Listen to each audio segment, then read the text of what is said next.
The black van screeches to a halt beside you. The side door slides open, and before you can even react, 3 masked figures rush out. Your half-eaten Big Mac hits the pavement as they grab you by the neck and arms, hurling you into the back of the van. The door slams shut. A hood yanks down over your head. The engine roars and the van speeds off down the street. You have just been kidnapped. Now here's what you need to do to survive. Surely, they've got the wrong guy. You don't have any enemies, you certainly don't have a lot of money or run a big company. You're just a regular stiff, a waiter in a Los Angeles downtown restaurant trying to make money for your family. You try to tell them they've got the wrong person, and that's when the punch lands, hard, square on your nose. Pain explodes through your face as your eyes fill with tears. A gruff voice tells you to shut up.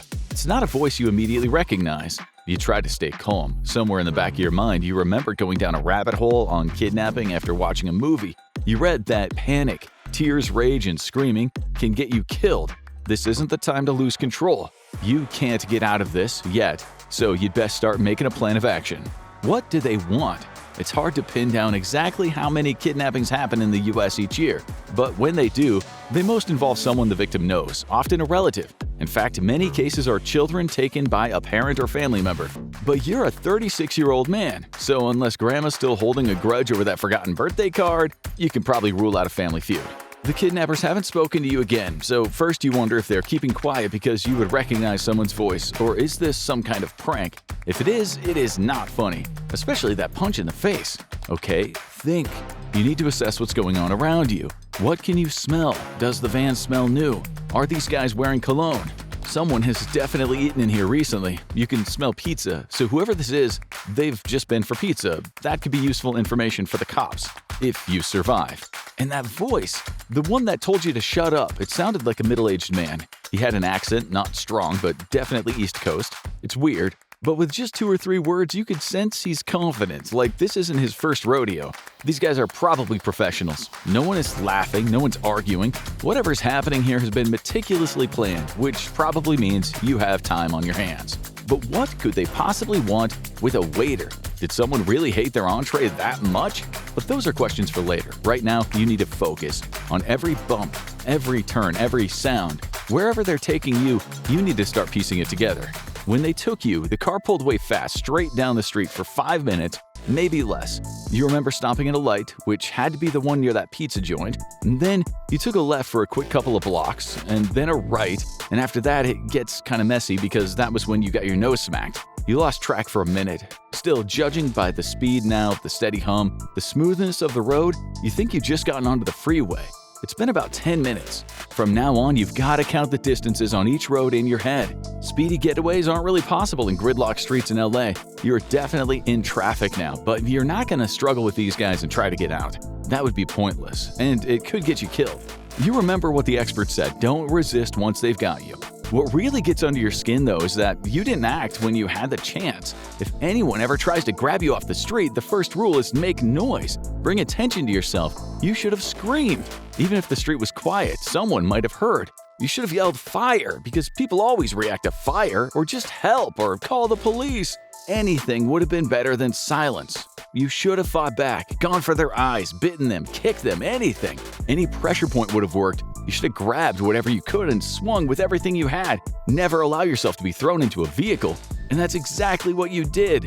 But you should have fought like a wild animal. At the very least, you could have dropped to the ground. You weigh 200 pounds. Dead weight isn't exactly easy to move, not even for 3 big guys. Even a small woman, if she goes limp, can be nearly impossible to lift. So, if you can't fight, fall. Well, it's too late now. One thing you did do right was leave something behind, your half-eaten burger. Sure, you should have thrown your wallet on the ground, or maybe your wedding band, or your phone, anything that could easily be traced back to you, but even the burger could be useful. When your wife sees you haven't come home tonight, she'll call the police. She'll tell them you called after work and you were stopping at McDonald's for a burger. They'll check the security footage, they'll follow your path toward the car, and there it is, your half-eaten burger on the sidewalk. Local CCTV will fill in the blanks, and eventually they'll see it, your abduction, playing out in grainy footage right before their eyes. You remember reading that when a missing person report is made in California, there's no waiting period anymore. The cops have to make it a priority. Obviously, they deal with each case differently. You're not a child. About 40% of kidnapped kids will be killed, but you're a grown-up, so police might not be quite as vigorous in looking for you. They might assume you could be cheating on your wife, you could be getting wasted at a bar with a friend. You never do that, but they don't know that. They would if you dropped your wedding ring. Still, in a few hours when you're not answering your phone, your wife will demand action. She knows you'd never not come home and not answer your phone. It's been about an hour now. You can't be sure, but it feels like you've been heading south at about 50 miles an hour. The guys still haven't spoken to you, and that's a pity, because when you're kidnapped, it's always better to know who's the boss. That way, you could appeal to him, and it might be helpful for the cops later. Also, in any group of men, there's usually someone with a conscience. Try to find out who that one is. Find the weak link and appeal to his better nature. You're just being calm for now. When they put the zip ties on your wrists, you just held out your hands. When you're totally overpowered, you should submit, and that's when you start using your brain. About a minute ago, the van pulled up, someone got out, and you're sure that you could hear other cars pull up like you're in a car park. You then thought that you could hear children's voices, people coming and going, so maybe it's a gas station. There's no point in screaming, it would just get you punched again or worse. And then you could hear the crack of ring pulls. They're drinking soda. Every single detail, no matter how small, could be important. On CCTV in a gas station outside of LA, 3 men bought sodas early in the evening, and that could be crucial information. If you can't see, record everything you hear, smell, and touch. You try to think about what kind of people they are. They've already punched you pretty hard in the face, so they're definitely not reluctant to use violence, don't forget that. You should assume that begging or crying won't help one bit. You shouldn't argue or threaten them. Antagonizing or annoying kidnappers is never a good idea. It can only lead to them hurting you, and if at some point they have to kill you, you should make it as hard as possible, so be nice.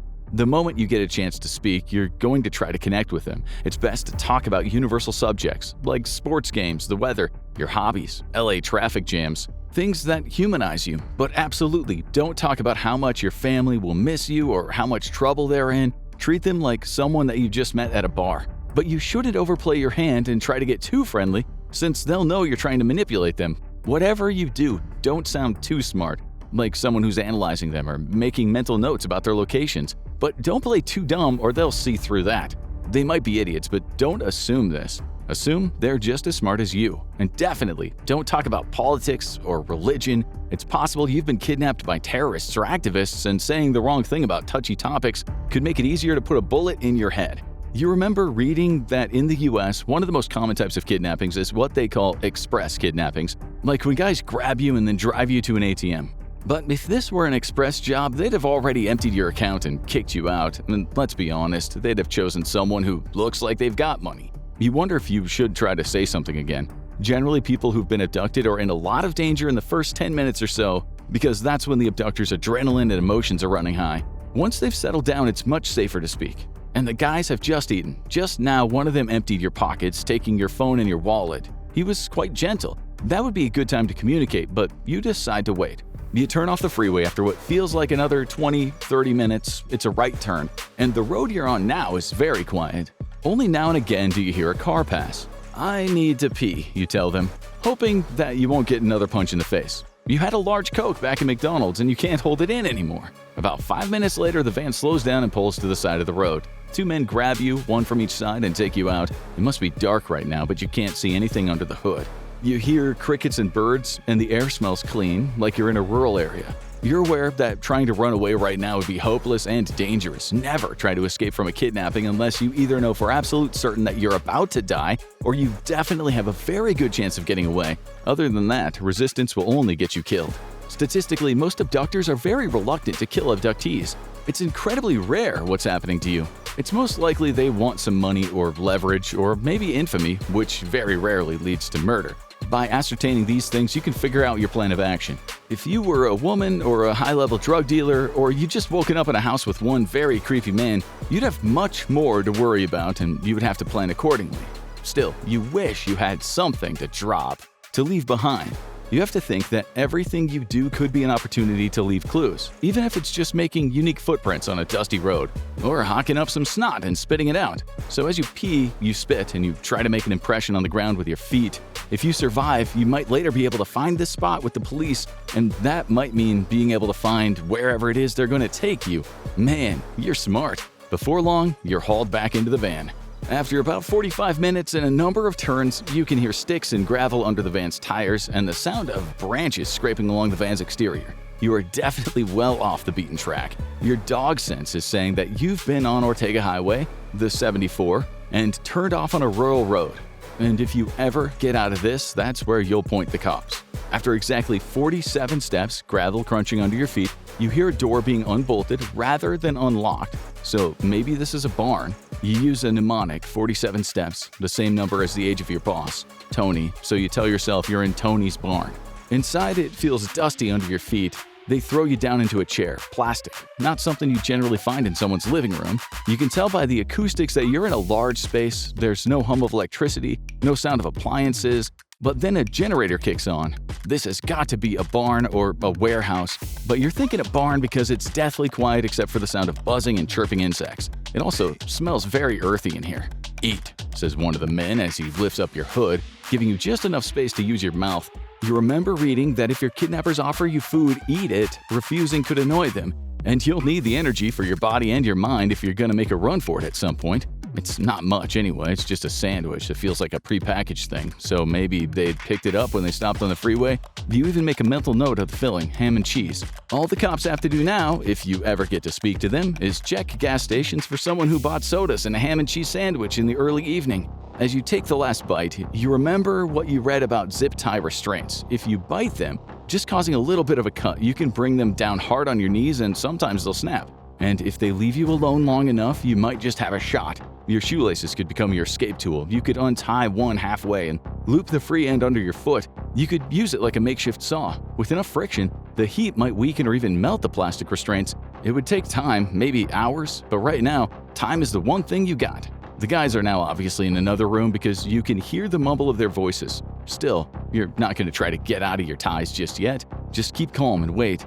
As you wait, you hum a familiar song under your breath, not because you like it so much, but because the routine keeps your brain from spiraling. Later, you try something more mentally demanding, reconstructing a plot of your favorite TV show, episode by episode. That's more than a distraction, it's a survival tactic. Focusing your mind on something structured and familiar helps reduce anxiety and keep the panic at bay. After maybe an hour of that, you think back to stories of famous kidnappings that you read about. There were those Western contractors and consultants who were kidnapped in Iraq and Afghanistan. They survived because they stayed calm. They memorized everything. But at the same time, they always stayed respectful of their captors, even in the face of violence. It's a fact of life. It's harder to kill friendly and polite people. Then, you feel the presence of one of the men coming back to the room. You can hear him sit down next to you. The chair makes a creaking noise as if he's heavy. He tells you no one wants to hurt you. Then he tells you to cast your mind back to a night in the restaurant 2 years ago, the day before New Year's Eve. You try to deflect, telling him you can't remember that far back. You can't even remember your wife's birthday. He doesn't laugh. He just shushes you, placing a firm hand on your knee. He knows you can remember, and the way he sees it, you believe him. You just made a grave mistake lying like that. You won't do that again. In kidnapping situations, try to tell the truth, but never say anything that'll make you more disposable. The restaurant was packed that night. You served 2 men in smart suits. They were arguing, and it got quite loud, and then when they left, they didn't tip. On their way out, you picked up the courage to tell them what you thought of them.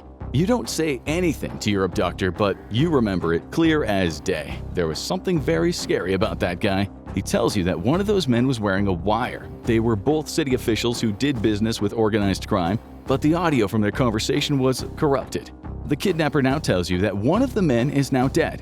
He says he's seen a subpoena and internal FBI memo that references a service staff member at La Trattoria di Familia Bistro who interrupted their discussion and might have overheard their conversation. It hits you. You work at a restaurant with mob ties. Looking back, it seems so obvious, but you always figured the well-dressed Italian guys were just legit businessmen. And now that you think about it, you've overheard plenty of sketchy conversations over the years. You just never thought you'd be dragged into one. The kidnapper gives you an offer you can't refuse. If you testify, your family will die. All of them, including your dog, which he mentions by name. It's that simple, he says. He asks you what you heard that night. You do the right thing and you answer politely, but this time you lie because it could help you stay alive longer. You didn't hear a thing. And now it's time to appeal to what seems like his friendly nature. Can he just lift your hood over your mouth? He does, which is when you catch a glimpse of his shiny patent leather shoes, a little triangle, and the brand name, Prada. There's a gold wedding band on his hand with a small diamond stud in the middle. The hands are large, but they look soft and undamaged. You remain calm. You tell him that you won't testify. You try to convince him that you mean it, but you don't overdo it. He gets up and walks away, opening the door to the other room. Your mind races. How is this even possible? This kind of thing only happens in the movies. If you make it out of this, what's going to happen?